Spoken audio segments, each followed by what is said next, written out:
So what's going on, guys? My name's Chopper, and welcome everybody back to the channel. Yes, guys, today we're going to be talking about huge leaks for the Modern Warfare Battle Royale. An absolute plethora of information for this BR has come out, so I figured today we're going to break down everything that we know, and we're going to discuss it. As you guys know, Modern Warfare did not ship with a Battle Royale, but we were suspecting it to come later down the road, and it looks like that time is getting close. So let's talk about everything that we can expect for this BR.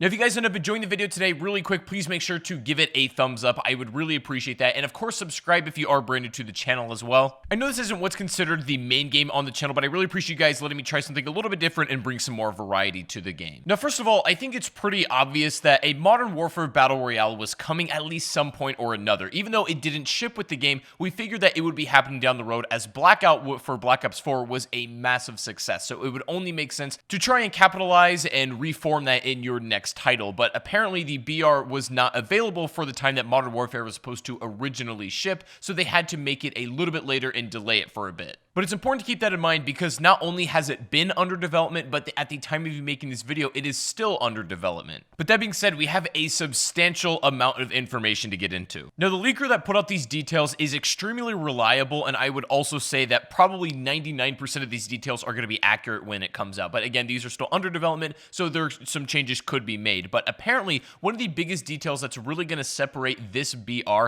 from every other single one on the market at the moment is the fact that it's supposed to be a 200-player battle royale. Yes, you heard that correctly. Now, there's not a lot of mainstream BRs that really do more than 100. For a while, Black Ops 4's Blackout during the beta was doing like 115 players, but it was ended up causing some problems, so they scrapped it. Every big battle royale at the moment can maintain around 100 players and it'd be absolutely fine, but it looks like this MWBR is looking to step up the game a little bit and include 200, but we don't know how that's going to affect the in-game play. Now, you can see on screen right now what the makeup of this map is going to look like, and it's going to be composed of a lot of different fan favorite maps in the Call of Duty franchise from years past. So for example, this map is going to be made up of locations such as Airfield, Downtown, Gulag, Hospital, Quarry, and Port. These are just a few locations, and I would also suspect that some of these could get changes before the development is fully done. Now, the gameplay is going to perform like a traditional battle royale. Either just you or you and your squad are going to fight and eliminate other players to try and be the last one standing. That's no different, but what is different is you can be downed and eliminated, and you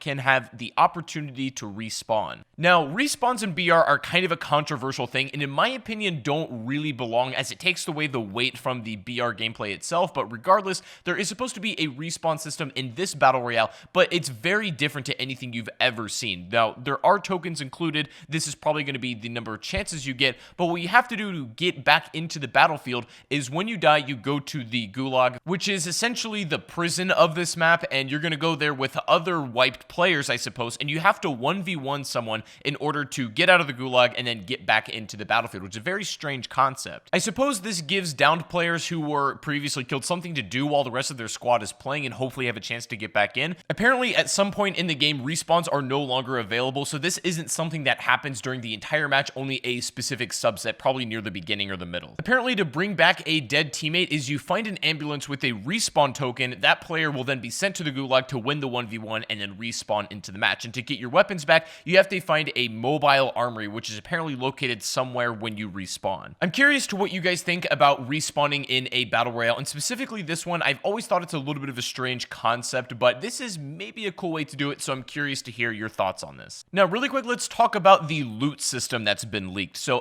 evidently, this is going to work very similar to the way that Fortnite is laid out with its rarities in game. So there's going to be white items, green, blue, purple, and gold, pretty much identical to the Fortnite system. And it seems, as far as we know, all weapons, attachments, equipment, field upgrades, and even kill streaks from the multiplayer are going to be included within this BR. Now, this raises a big red flag when it comes to kill streaks, because that's something that's never really been tried before. We don't know if it's going to be traditional kill streaks, as in how it performs in the multiplayer, where you get X amount of kills to receive some kind of reward, or potentially some of these higher end items that are considered kill streaks are going to be either looted within drops or obtained by some other means. There also is going to be an armor system included within this game, and the way this is going to work is fairly interesting. Let me explain. The system is very similar to PUBG. There's going to be 3 different sets or 3 different levels of armor. Level 1 helmets are going to reduce headshot damage by 15. We don't know if that's flat 15 damage or 15%, because those are 2 very different things. I think it's likely likely to be percents, but we'll go with it. Level 2 helmets are going to reduce headshot damage by 30%,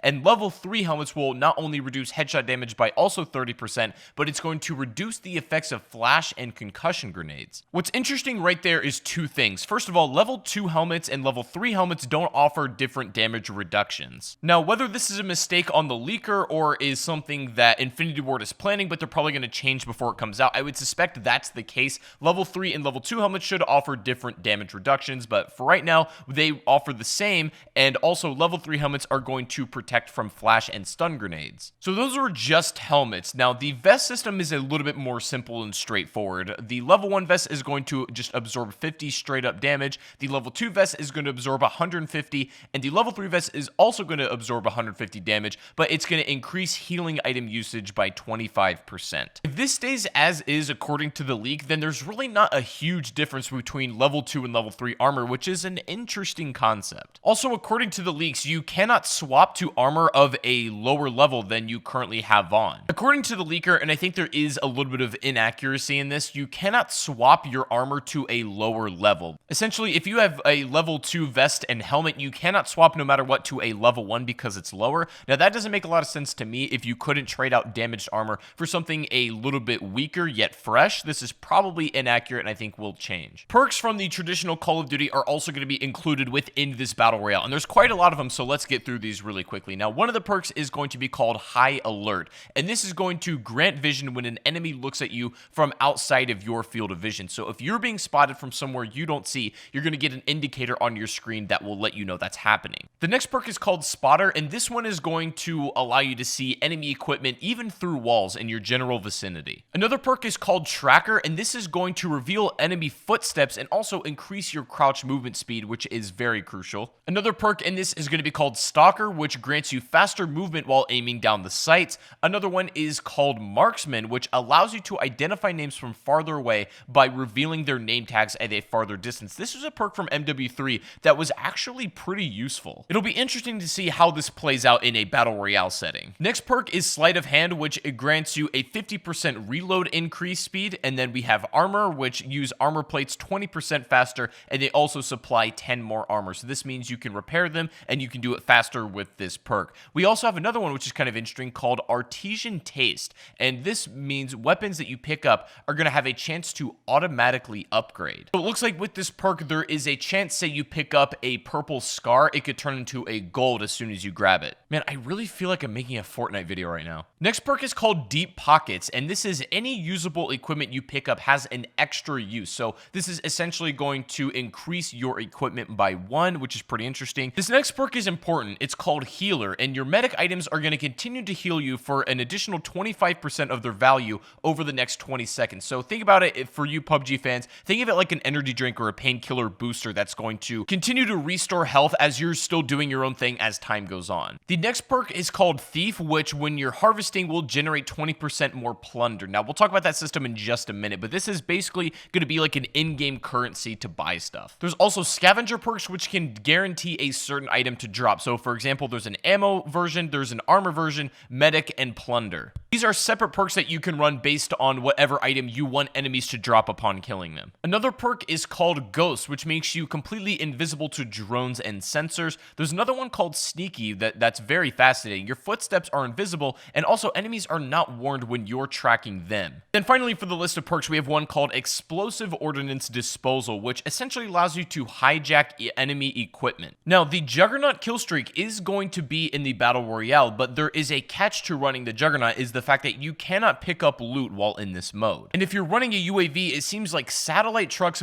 you have to charge them before they can scan an area, and once you use them, then they have to remain on cooldown before you can put them back online. This means the UAV isn't going to scan the entire map, but you have to pick like maybe a very small circumference to scan. Now, the Plunder System I was talking about a second ago, let's break this down in detail. Basically, plunders, think about it as an in-game currency that can be rewarded by completing in-game missions and also eliminating enemies. Now, Plunder can be converted into XP, or you can use it for game-changing items into different machines. Apparently, Plunder that you get from eliminating enemies has an expiration time, so it's not going to last the whole match. You either have to redeem it or try and wait and win it out to the end of the match. The player with the most Plunder at the end of the game is going to be rewarded. And also, if you drop your Plunder into a bank during the match, the alarm is going to sound, alerted enemies in the vicinity. Very similar to the PUBG vending machine. Now, these are just some details, and there's going to be a lot that's either going to be tweaked, changed, or removed, or even added that we haven't spoke about. But what we have at the moment is a 200-player battle royale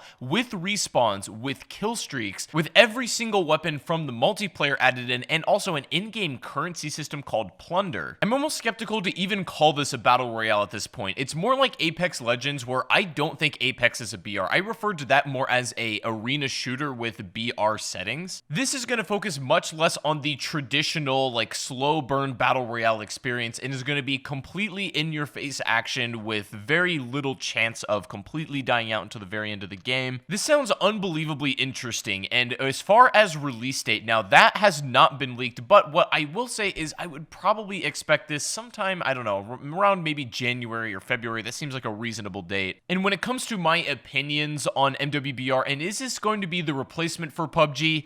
No. Even considering the fact that they're supposed to be both realistic battle royale games, the experience that these two games provide is entirely unique. So this is not going to replace PUBG. In fact, really no BR has replaced another battle royale really at all. This is going to be a brand new experience to try out, but if you're hoping that this is going to take the PUBG experience and capitalize on it and make it better, then I think you're going to be sorely disappointed. If you're a fan of Call of Duty in general, or even you liked Blackout's battle royale, then you're likely going to enjoy this one as well. However, that being said, I am pretty stoked to get my hands on this BR and really give this one a try. Now, whether it lasts for a long time or not, I don't really know. I guess we'll see what the quality is when we get our hands on it, but I want to know your guys' opinions on the leaks and also all the information we talked about and what you think about a Modern Warfare Battle Royale as a whole. The question is it going to be fun? Maybe. Is it going to deserve a seat at the Battle Royale table? Hopefully. Is it going to replace PUBG or any other BR for that matter? Absolutely not. This is going to be its own unique thing from the ground up, and it's going to definitely cultivate its own audience that enjoys this specifically, and I'm definitely excited to try this out and expand my palette a little bit. But anyways, guys, that is going to be the video for today. I really appreciate you guys for watching. If you enjoyed, please make sure to drop a like rating, subscribe if you're brand new, and let me know your opinions on a Modern Warfare BR. And if you guys are playing the game or not, I would love to know what you think about it. Also, before you go, make sure to open up the description and go follow me over on Twitch, where I'm streaming over there every day. It's a great time, and it's a really good place to hang out. But anyways, all that being said, I hope you guys have a fantastic rest of your day, and I'll see you all on the next live stream or the next video. Have a good one, guys, and peace out.